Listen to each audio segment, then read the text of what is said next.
it begins. Don't cry. In Final Fantasy X, the world of Spyro is host to Sin, a mythical beast capable of colossal destruction. It is said it punishes the vanity of humans, their hubris. The inhabitants live in constant fear as nowhere is safe. No one is. What gets me is that they feel responsible, they feel it's their fault. The teachings of Yevon, their religion, told them so. How broken can a world be to make you feel that you deserve to die? In Hollow Knight, there's the City of Tears, a place where the rain drips from an unreachable ceiling. It's as if the city itself was weeping. I didn't understand why. I didn't know what was lost. But the music told me that the city was at peace with it. It was still standing, like a testament to our ability to survive even the worst of fates. This was a scarred world that was now willing to change. And somehow, maybe you were that change. Shadow of the Colossus also uses the unknown, the untold. There was a loneliness to these massive, empty lands. 10 colossi living close enough to be reachable, but far enough never to meet. As if the scale of this world only existed to keep them apart. At the end of the game, you finally revived the girl you brought from another land. And to do so, you killed all these beings. Nothing tells you they were evil. And so maybe you are. Because you killed to see one live. You looked like the villain.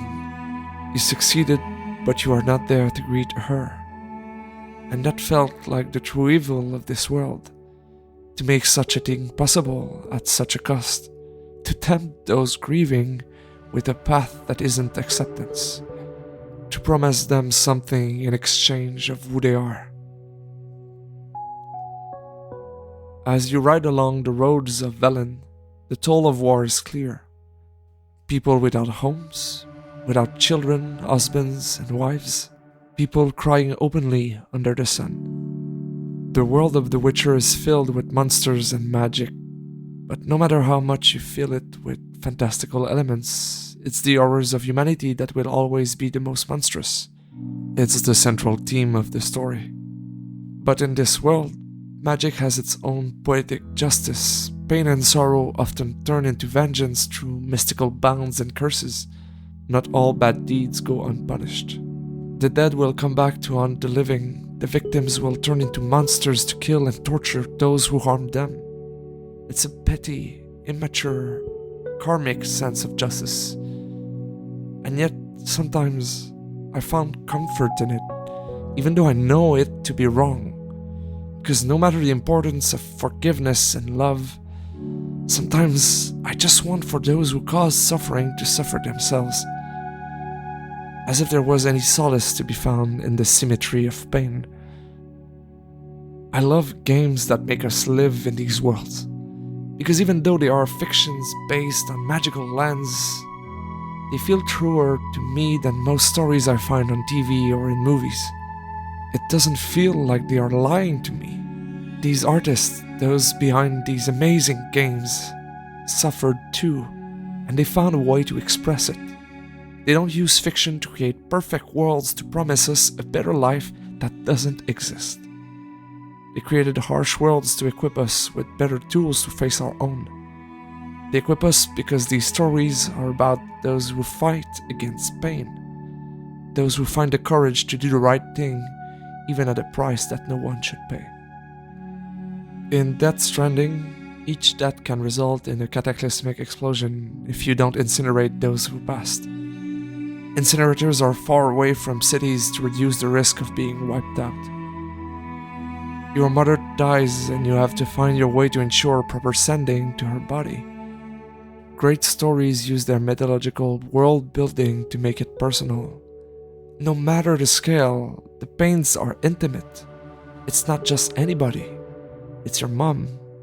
In the same way that climate change hits differently when you hold your own child in your arms. It's the beginning of Sam's willingness to help. It's how he starts to outgrow his fear of hope.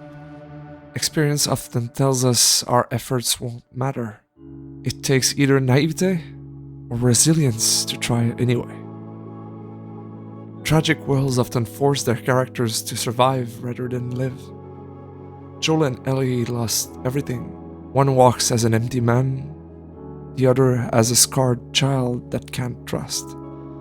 In their journey, their love for each other makes them live again. Two pains can heal each other, because sometimes suffering is an opportunity for connection. Whether we want it or not, we all live for others, because every tragedy is about finding your way to live and not just survive. I love tragic worlds and games because we live in one, and we won't be happy if we all wait for somebody else to be the hero of our story. Sometimes it's not about being saved, it's not about saving, it's just about trying. We're all scarred in our own way. Thousands of small, intimate pains, and sometimes larger-than-life trauma make us who we are. We're made of fear, jealousy, anger. But stories can help us work through these feelings and make it easier to find either the ability to accept what is or to fight against what shouldn't be. Works of art are at their best when they change you, when they ignite that spark, when, as the credit rolls, you feel inspired to do something. When they make you feel that the best parts of life are sometimes still here, even through horrible circumstances. You don't have to save the world, you just have to take a step towards happiness.